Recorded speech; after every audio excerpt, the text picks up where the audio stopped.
My half-sister wanted to show up in a wedding dress to my engagement party, so I changed the party theme so she would fit right in, by user obs not main.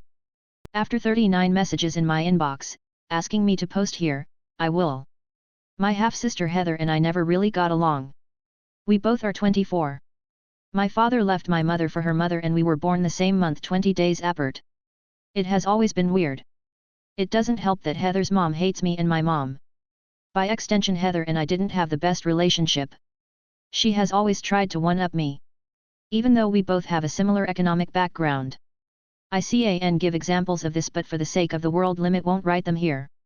So now my fiancé and I got engaged last month and had our engagement party this Saturday. We had planned it originally as a casual formal event. Nice dresses but not I am going to the Met Gala ball nice. More like we are going to a good restaurant nice. Anyway my cousin hits me up saying she has to show me something. It was the picture of the dress Heather was gonna wear. Edit, this is what the dress looked like approximately. It was a bit shorter and a bit less puffy. The rest is almost identical. This dress. Jesus Christ. It can only be described as opulent. It was long and white. Strapless with sewn in crystals and golden accents. I'm pretty sure it's a wedding dress but I can't be 100%. This made me really mad. So I decided. Fuck that. I started texting people telling them that there had been a change of plans. And that instead of casual formal I decided to make a costume party. My mother's side is crazy for Halloween so they were immediately on board. I told my father via text, and asked for him to relay the message to Heather her mother. Knowing full well that he would forget or leave it to the last minute. Saturday comes along. Guests start showing up. Most of them in costumes. Some didn't have time to get one. We just provided them with fun hats and cheap wigs. Heather my dad and her mother come like 1 hour late. As soon as she notices that everyone was either wearing elaborate costumes or weird accessories and she didn't stand out she lost it. Especially when my fiancé came along and told her that her bride dress looked amazing for a cheap costume. She left crying and her mother and my father told me that I was being childish and I could have told Heather myself and not have tasked my father.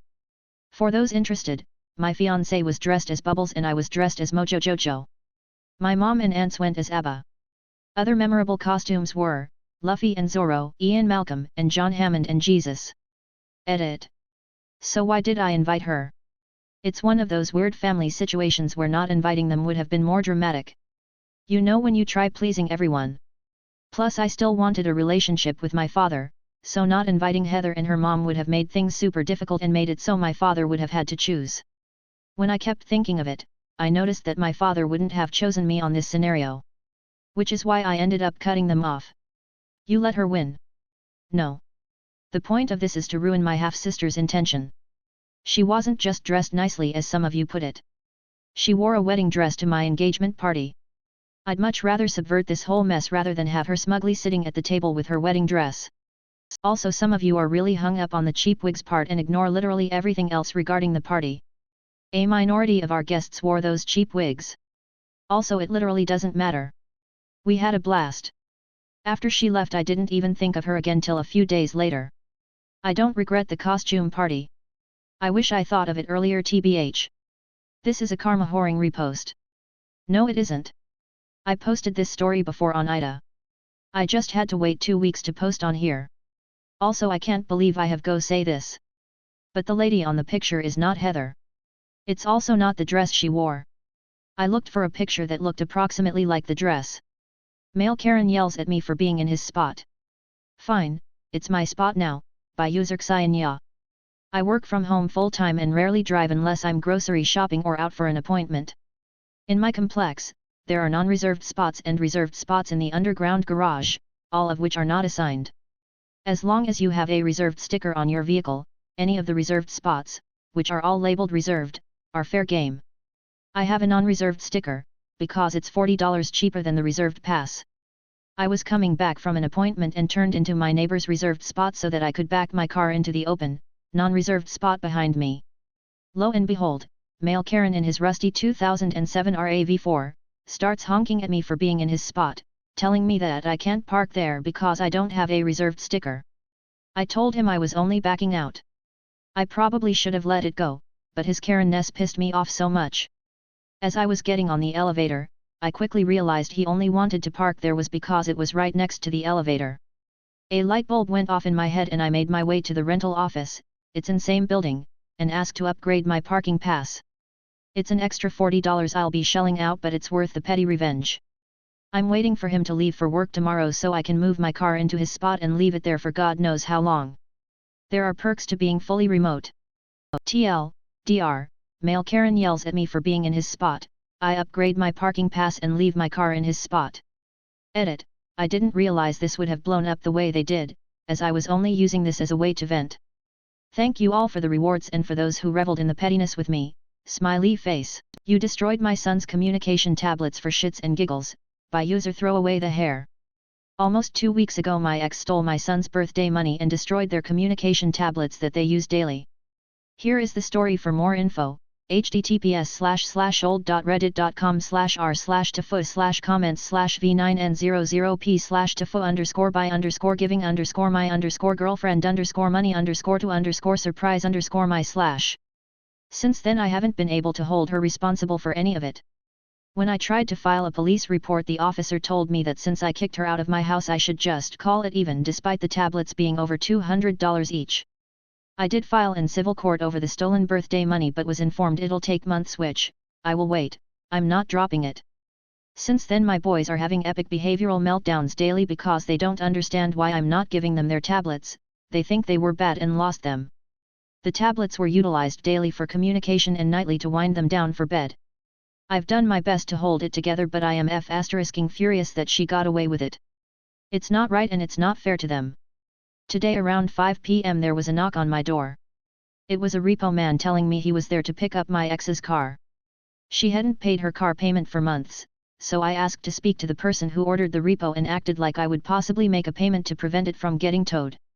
I have no money, but I wanted to know how long she hadn't paid because I've given her money twice to pay it a few months ago. She had been telling the lender she couldn't lose her car because she had to transport her disabled kids. She used my boys to get sympathy from the lender. I honestly have never been so furious in my life. She hadn't updated her info since getting a new job and her family refused to tell them where she worked, so I did. I gave them her job address and I gave them the address where she had been staying since I kicked her out. In under an hour my phone was blowing up from her that her car got taken. I told her she should have pawned the tablets instead of being a disgusting POS and destroying them if she owed so much money. Not the best revenge, but it is a start. TLDR, she can be miserable without a car like my boys are miserable over not having their tablets. You try to look down on me and I go even lower, by user mindless note 3735. To clarify, this takes place in Germany. I, F/31, had a very weird group of friends in high school. If you have friends like this you don't need enemies kind. One of these girls was Julia, fake name. She treated me horribly but in the same breath would call me her best friend without letting me really have a say in the matter. She would rip me to shreds behind my back, make up rumors about me, etc. It was a very confusing time, and so our clique stuck together through years of secretly creating drama and disliking each other. In hindsight, all dumb 14-year-old HS girly stuff, but at the time it truly hurt me a lot. Julia had to repeat a grade and changed schools and I cut the friendship off right there. She still had friends at my school though, and so the rumors continued for years. Even up to my mid-20s I would hear from people, oh, weren't you the girl who slept with XYZ, even though I was the most boring, introverted high schooler ever. I learned to shrug it off, but knowing so many people had an awful misconception of me because of Julia was disheartening and anxiety-inducing. There was a good chance people my age had heard of me, even if they had never met me. This weekend I was back in my hometown and attended an event with some friends, none of which I went to high school with. We were standing at a table drinking wine and enjoying the sun when one of my friends pointed out that a neighboring table kept looking at me. I looked and it was Julia and a whole bunch of other women, quickly turning their heads away. They had been looking me up and down and clearly gossiping. Now I'm not currently in my best phase, I've gained some weight, I was dressed cute but sloppily and was disheveled and sweaty. I felt self-conscious and obviously, this was not how I wanted to meet a person that I had so much bad history with. But, I'm not that boring, introverted high schooler anymore. Nowadays I'm outspoken, opinionated, and a little bit mischievous when the occasion arises. So I decided it was time to stretch my acting muscles and be petty for once. I went over, all question marks and polite smiles being like, "Hi, I saw you looking, can I help you with anything?" I did not say that sarcastically, I was genuinely just being polite. The women looked surprised and then one of them pointed at Julia and said, "Oh no, Julia here just said you used to go to the same school." I looked Julia right in her face and said super excitedly, "Oh really? The Montessori school. Which was my grade school." Julia looked really put off. Her face was super scrunched up and she replied confused, "No, our high school's name, ... Listen, I'm not an actress but I know I pulled this off perfectly." I made a surprised, then pensive face and said, "Oh, and your name is?" I could tell Julia was getting irritated. She said her name and I thought for a second and then apologized and said, "Oh my goodness, this is so embarrassing, I really can't place you. How long were we in class together?" "Until 8th grade. She looked so uncomfortable at that. She was looking at my face like she clearly wanted to say more but couldn't tell if I really didn't remember her. It was glorious. I was acting my butt off, sort of smiling apologetically and saying, "Boy, I'm so sorry, that was nearly 17 years ago, haha. But hey, please don't take it personally, I really only remember the names of the people I was friends with back then." The other women were all sort of chuckling uncomfortably and one of her friends even said, "Oh yeah, that happens to me all the time too, I can never place former classmates." We were just laughing a little and then Julia just threw in a really meek "We were friends." I wanted to laugh at her at that point but I kept it in and just sort of shrugged and said, "I'm so sorry, I really don't recall. But hey, it was nice seeing you again. I hope you ladies have a nice rest of the evening." The look on her face when I turned away was priceless. I will dream about it for years. I could tell her other friends didn't really think much about the whole interaction but Julia was clearly embarrassed. So I made sure to wink at her when she passed me to leave the event. "Regift me my gift?" "Well, thank you, by user Bearded Southern Boy. My family does a gift exchange drawing each year for Christmas. We all reach into a bowl and pull out a name on a slip of paper. That is the person for whom we are to buy a gift for the big Christmas get-together. I honestly hate this ritual as it is a bundle of stress to find something for someone you barely know, but we do it because the family always has. One year, I drew the 60-year-old husband of my 57-year-old great-aunt. I knew he and my great-aunt were very well off, and really neither wanted nor needed anything. I knew also that the budget we had for gifts of $50 max was not going to get him anything within his or her taste level. Since he did a lot of driving for his work, I found him a rather nice set of tools to keep in his car trunk should he need them. He opened them during the party, seemed appreciative, and thanked me.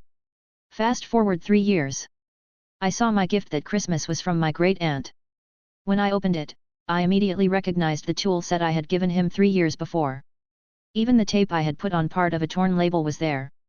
I paused, broke into a big smile and excitedly exclaimed that this was incredible as when I bought her husband a set 3 years ago, I had wanted to get a set for myself as well, but the store had told me the set was discontinued and no longer available. I gushed that she must have gone to a lot of trouble to find one just like the one I gave him 3 years ago. Yes, I mentioned giving him a set 3 years ago a few times. I then made a big show of running over, hugging her, and saying thank you. She and he just had odd smiles frozen on their faces.